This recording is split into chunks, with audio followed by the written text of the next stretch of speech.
Hello, this is a new video and I'm here with, I would like to talk about the Cave Surah. In the previous videos I have also mentioned the Cave Surah. Here I would like to mention the story of Musa and that knowledgeable person. And here, if you are, so he encountered him here, and let's hear the story. He said, "If you follow me, then you shall not ask me about anything unless I choose to tell you about it." So they went. When they boarded a ship, he bored a hole in it. He said, "Did you bore a hole in it to drown his people? You have committed something terrible." He said, "Did I not say that you cannot stand to be with me?" He said, "I'm sorry. Do not punish me for my forgetfulness. Do not be too harsh with me." So they went. When they met a young boy, he killed him. He said, "Why did you kill such an innocent soul who didn't kill another soul? You have committed something horrendous." He said, "Did I not tell you that you cannot stand to be with me?" So here, in one of the previous videos of me, I mentioned this.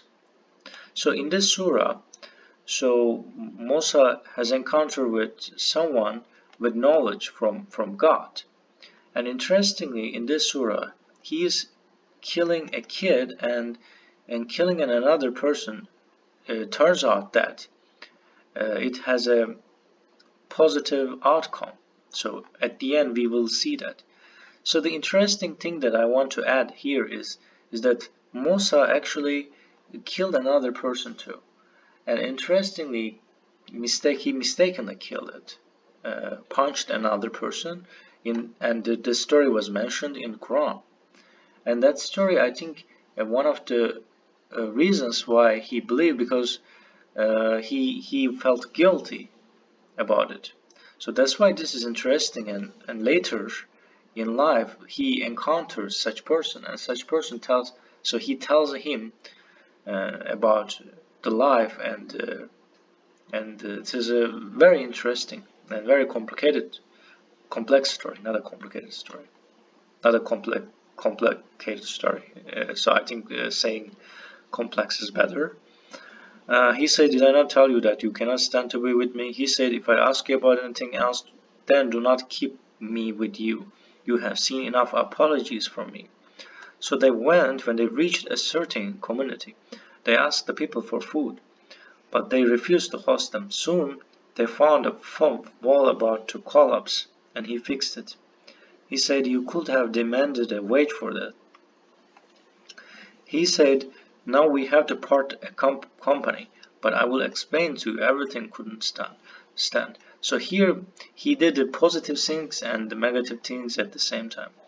So he explains, "As for the ship, it belonged to poor fishermen, and I wanted to render it defective. There was a king coming after them who was confiscating every ship forcibly. As for the boy, his parents were good believers and saw that he was going to burden them with his transgression and disbelief. We will that your Lord substitute in his place another son, one who is better in righteousness and kindness. As for the wall, it belonged to two orphan boys in the city. Under it there was a treasure that belonged to them, because their father was a righteous man. Your Lord wanted them to grow up and attain full strength, then extract their treasure. Such is mercy from your Lord. I did none of that of my own volition." This is the explanation of the things you couldn't stand. So this is a very interesting story, and so that's why the unique thing here is this. Maybe this verse is connected to actually his own story of Musa. And that is my interpretation.